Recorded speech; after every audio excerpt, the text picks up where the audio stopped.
ಜೈ ಶ್ರೀ ಗುರುದೇವ್. ನನ್ನ ಹೆಸರು Ashwath Kumar BK, department of commerce, SSC college, Nagamangala. ಈ ದಿನ ನಾನು ಅಸೆಸ್ಮೆಂಟ್ ಆಫ್ ಕಂಪನಿ ಸಂಬಂಧಪಟ್ಟ ಪ್ರಾಬ್ಲಮ್ನ ಸಾಲ್ವ್ ಮಾಡ್ತಾ ಇದ್ದೀನಿ. ಹಾಗಿದ್ರೆ first problem, the following particulars R furnished by golden star company limited. Profit and loss account for the year ended 31/3/2019. Debit side, first one, to salary 50,000, to advertisement 25,000, to RBD reserve for bad debts 15,000, depreciation 30,000, GST goods and service tax 5,000, income tax 15,000, custom duty 10,000, fine and penalties 4,000, underwriting commission 50,000, excise duty 35,000, bad debts 6,000, staff welfare expense 14,000, donation to PMDRF Prime Minister Drought Relief Fund 10,000, general expense 30,000, donation to political party 16,000, net profit 1,35,000. Next, credit side items. By gross profit 3,10,000, rent of the quarters 30,000, bad debts recovered allowed earlier 15,000, refund of income tax 5,000, long term capital gain 40,000, interest on bank deposit 26,000, discount received 4,000, dividend from foreign company 20,000. Total balance 4,50,000, 4,50,000. Next, additional information. First one, general expense include rupees 5,000 spent on promoting family planning among its employee. Second one, staff quarters are let out in the interest of the business. Next one, allowable depreciation as per income tax rule rupees 40,000. Compute total income of the Golden Star Company Limited and tax liability for the assessment year 2019-20. ಇದು simple problem for assessment of company. Assessment of ಕಂಪನಿಗೆ ನಮ್ಮ common ಆಗಿ ಒಟ್ಟು 3 computation ಬರುತ್ತೆ. First computation of business income compute ಮಾಡಾದ್ಮೇಲೆ computation of total income compute ಮಾಡಾದ್ಮೇಲೆ finally ನಾವು tax ಲಯಬಿಲಿಟಿನ ಕಾಂಪ್ಯೂಟ್ ಮಾಡಬೇಕು. ಹಾಗಿದ್ರೆ first computation of total income and tax liability of the company for the assessment year 2019-20. First, net profit as per profit and loss account 1,35,000. Net ಪ್ರಾಫಿಟ್ಗೆ add ಮಾಡ್ತಾರೆ, add disallowed expense.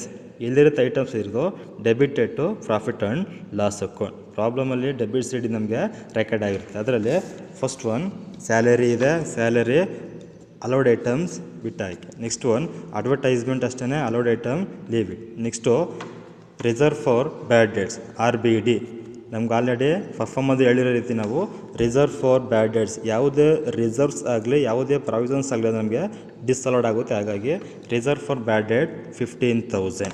Next one depreciation ನಮಗೆ debit side ಸಹ ಇದೆ, ಅದೇ ರೀತಿ adjustment ಸಹ ಇದೆ. ಹಾಗಾಗಿ ಇನ್ ಕೇಸ್ ಏನಾದರೂ ಅಲೌಡ್ ಐಟಮ್ ಏನಾದರೂ ಡೆಬಿಟ್ ಸೈಡು ರೆಕಾರ್ಡ್ ಆಗಿದ್ದು ಅಡ್ಜಸ್ಟ್ಮೆಂಟ್ ಕೊಟ್ಟಿದ್ದೆ ಆದರೆ ಡೆಬಿಟ್ ಸೈಡ್ ಏನು ರೆಕಾರ್ಡ್ ಆಗಿದೆ ಅದನ್ನು ನಾವು ಫಸ್ಟು ಡಿಸಲೌಡ್ ಮಾಡ್ತೀರಾ, ಅಡ್ಜಸ್ಟ್ಮೆಂಟ್ ಐಟಮನ್ನು ನಾವಿಲ್ಲಿ ಲೆಸ್ ಮಾಡ್ತೀವಿ, ಅಂದರೆ ಅಲೌಡ್ ಮಾಡಬೇಕು first.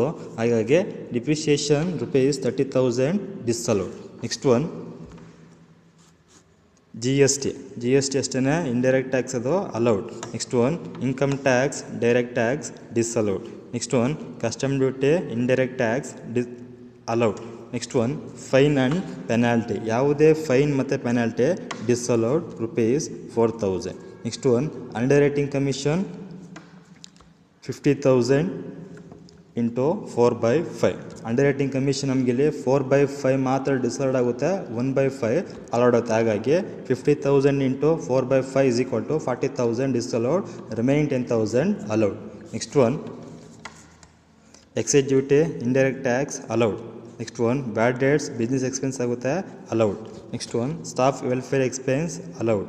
Next one donation to PMDRF ಯಾವುದೇ ಡೊನೇಷನ್ ಕೊಟ್ಟಿದ್ದೆ ಆದರೆ ಅದು ನಮಗೆ ಡಿಸಲೌಡ್ ಆಗುತ್ತೆ, ಆದರೆ ಟ್ರೇಡ್ ಅಸೋಸಿಯೇಷನ್ಗೆ ಕೊಟ್ಟಿದ್ದೆ ಆದರೆ ಅದು ಅಲೌಡ್ ಆಗುತ್ತೆ. ಓಕೆ, ಹಾಗಾಗಿ donation to PMDRF rupees 10,000. Next one, donation to political party 16,000. Next to general expense. General expense ಇದೆ ಸಂಬಂಧಪಟ್ಟಂಗೆ ಒಂದು ಅಡ್ಜಸ್ಟ್ಮೆಂಟ್ ಕೊಟ್ಟಿದ್ದಾನೆ ನೋಡಿ. General expense include rupees 5,000 spent on promoting family planning among it's employee.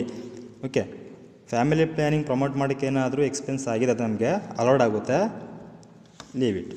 Next ಇಷ್ಟು ಐಟಮ್ನ total ಮಾಡಿ ಔಟಮ್ಗೆ ಹಾಕ್ತೀರಾ rupees 1,30,000 add ಮಾಡ್ತೀರಾ.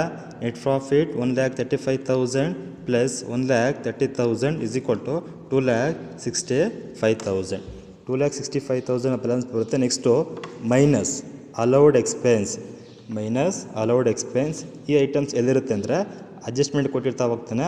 Common ಆಗಿ ಈ ಪ್ರಾಬ್ಲಮ್ ಇರ್ತಕ್ಕಂಥ ಒಂದೇ ಒಂದು ಡಿಪ್ರಿಸಿಯೇಷನ್ ಮಾತ್ರ. ಡಿಪ್ರಿಸಿಯೇಷನ್ ನಮಗೆ ಅಲೌಡ್ ಐಟಮ್ rupees 40,000 ಲೆಸ್ ಮಾಡಿದ್ರೆ ಸಿಗ್ತಕ್ಕಂಥದ್ದು 2,65,000 minus 40,000 is equal to 2,25,000. Next allowed ಐಟಮ್ಸ್ನ ನಾವು ಲೆಸ್ ಮಾಡಾದ್ಮೇಲೆ next minus income chargeable under other rate.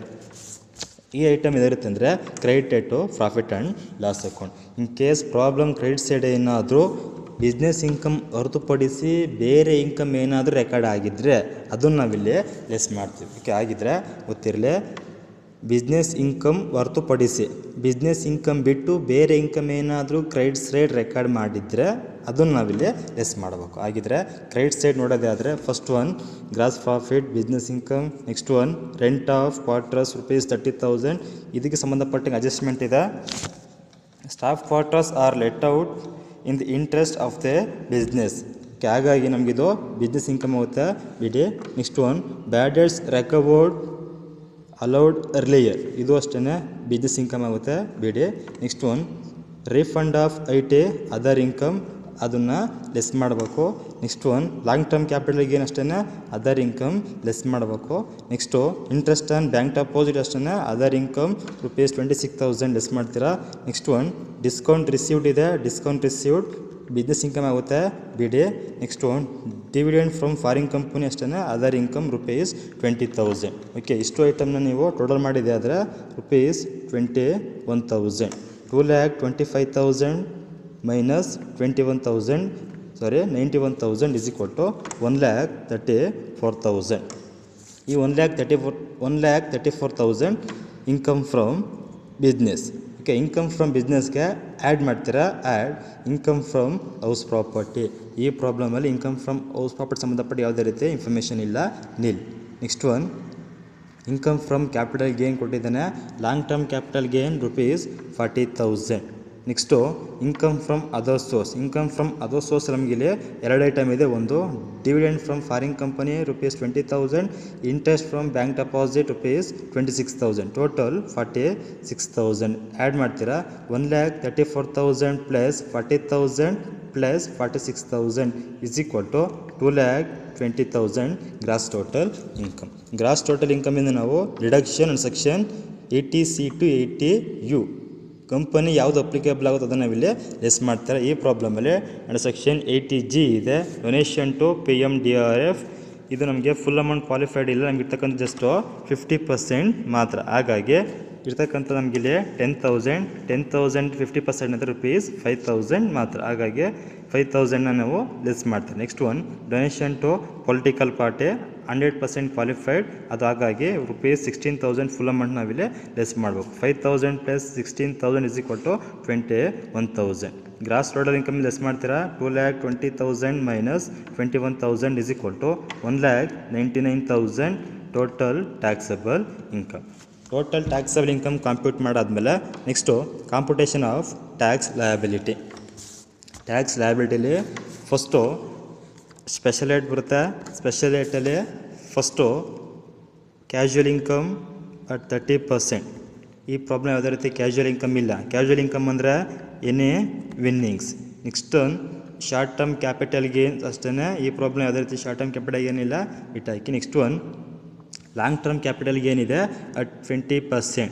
Long term capital gain ₹40,000 into 20/100 is equal to 8,000. Long term capital gain tax pay ಮಾಡಾದ್ಮೇಲೆ next tax on other income. rupees 1,59,000 into 30%, 30 by 100 is equal to 47,700. Okay, other income 1,15,000 ಯಾವ ರೀತಿ ಬರುತ್ತೆ ಅಂದರೆ total income ಏನಿದೆ 1,99,000 minus rupees 40,000 is equal to 1,59,000. ಯಾಕಾಗಿ ಅಂದರೆ 40,000 ನಾವು already special ರೇಟ್ನ ಕೊಟ್ಟಾಗ ಹಾಗಾಗಿ ನಾವು ಅದನ್ನು ಟೋಟಲ್ ಇನ್ಕಮಿಂದ ಅದನ್ನು ಇಲ್ಲಿ ಲೆಸ್ ಮಾಡ್ತೀವಿ. Next add surcharge. ಓಕೆ, ಯಾವುದೇ ರೀತಿ ಸರ್ಚಾರ್ಜ್ ಬರಲ್ಲ. ಯಾಕಂದರೆ ಕಂಪನಿಗೆ ಸರ್ಚಾರ್ಜ್ ಬರೋದು ಯಾವಾಗ ಅಂದರೆ ಕಂಪನಿಯ ಟೋಟಲ್ ಇನ್ಕಮ್ ಏನಾದರೂ 1 ಕೋಟಿಗಿಂತ ಜಾಸ್ತಿ ಇದ್ದಾಗ ಮಾತ್ರ. ಕಂಪನಿಗೆ 2 ರೀತಿ ಬರುತ್ತೆ, ಒಂದು 7%, ಮತ್ತೊಂದು 12%. 7% ಬರೋದು ಯಾವಾಗ ಅಂದರೆ 1 ಕೋಟಿಗಿಂತ ಜಾಸ್ತಿ ಇದ್ದು 10 ಕೋಟಿಗಿಂತ ಕಮ್ಮಿ ಇದ್ದೆ ಆದರೆ ಟೋಟಲ್ ಇನ್ಕಮ್ ಆಗ ನಾವು 7%ನ ಚಾರ್ಜ್ ಮಾಡ್ತೀವಿ. ಇನ್ ಕೇಸ್ ಏನಾದರೂ ಕಂಪನಿ ಟೋಟಲ್ ಇನ್ಕಮ್ ಏನಾದರೂ 10 ಕೋಟಿಗಿಂತ ಜಾಸ್ತಿ ಇದ್ದಾಗ ನಾವು 12% ಸರ್ಚಾರ್ಜ್ನ ಚಾರ್ಜ್ ಮಾಡೋದು. ಹಾಗಾಗಿ ಈ ಪ್ರಾಬ್ಲಮಲ್ಲಿ ಟೋಟಲ್ ಇನ್ಕಮ್ ನಮಗೆ 1,99,000 ಆಗ ನಮಗೆ ಯಾವುದೇ ರೀತಿ ಸರ್ಚಾರ್ಜ್ ಬರಲ್ಲ, nil. Next one, add health and education cess at 4% on 55,700 ಮಾಡಿದ್ರೆ ನಮ್ಗೆ ಬರ್ತಕ್ಕಂಥದ್ದು 2,228. ಆ್ಯಡ್ ಮಾಡ್ತೀರಾ 57,928. ಓಕೆ, ಇದರಿಂದ ನಾವು ಗ್ರಾಸ್ ಟ್ಯಾಕ್ಸ್ ಲಯಬಿಲಿಟಿಯಿಂದ ಮೈನಸ್ TDS ಇದೆ, tax deducted at source on bank interest 10%. Bank interest ಕೊಟ್ಟಿದ್ದಾರೆ rupees 26,000 ಇಂಟು 10/100 ಮಾಡಿದ್ರೆ TDS 2,600 is equal to 55,328 is net tax liability. ಇದು ಸಿಂಪಲ್. ಇಲ್ಲಿಗೆ ಮಾಡಿದ್ರೆ ನಮಗೆ 15 ಮಾರ್ಕ್ಸ್ ಪ್ರಾಬ್ಲಮ್ ಮುಗೀತು. ಓಕೆನಾ? ಈಗ ಸಂಬಂಧಪಟ್ಟಂಗೆ ನೋಟ್ ಹಾಕಬೇಕು. First, amount spent on promoting family planning among employees is allowed expense which is already included in general expense. Okay, allowed items ಏನಾದರೂ ಡೆಬಿಟ್ ಸೈಡ್ ಏನಾದರೂ ರೆಕಾರ್ಡ್ ಆಗಿಲ್ಲ ಅಂದರೆ ಮಾತ್ರ ಅದನ್ನು ಅಲೌಡ್ ಮಾಡಬೇಕು. ರೆಕಾರ್ಡ್ ಆಗಿದ್ರೆ ಮತ್ತೆ ಅದನ್ನು ನಾವಿಲ್ಲಿ ಅಲೌಡ್ ಮಾಡೋಕ್ಕೆ ಬರಲ್ಲ. Next one, staff quarters are let out in the interest of business, hence rent from staff quarters is business income. Staff quarters ಏನಾದರೂ ಬಿಸ್ನೆಸ್ ಪರ್ಪಸ್ಗೆ ಏನಾದರೂ ಯೂಸ್ ಕೊಟ್ಟಿದ್ದೆ ಆದರೆ ಅದು ನಮಗೆ ಬಿಸ್ನೆಸ್ ಇನ್ಕಮ್ ಆಗುತ್ತೆ. Next one, bad debts recovered allowed earlier is a business income. Next 1/4 of the underwriting commission is allowed, hence 4/5 is disallowed. ನಿಮಗೆ ಇಷ್ಟು ನೀವು ಮಾಡಿ ನೋಟ್ ಹಾಕಿದ್ದೆ ಅದು ನಿಮಗೆ ಔಟ್ ಆಫ್ ನಿಮಗೆ ಪ್ರಾಬ್ಲಮ್ ಸಾಲ್ವ್ ಮಾಡಿದಾಗೆ ಆಗುತ್ತೆ. ಓಕೆ, ಇನ್ ಕೇಸ್ ಏನಾದರೂ ಈ ಪ್ರಾಬ್ಲಮ್ ಏನಾದರೂ ಡೌಟ್ಸ್ ಇತ್ತು ಅಂದರೆ ನನ್ನ ಕಾಂಟ್ಯಾಕ್ಟ್ ಮಾಡ್ಬೋದು. Thank you.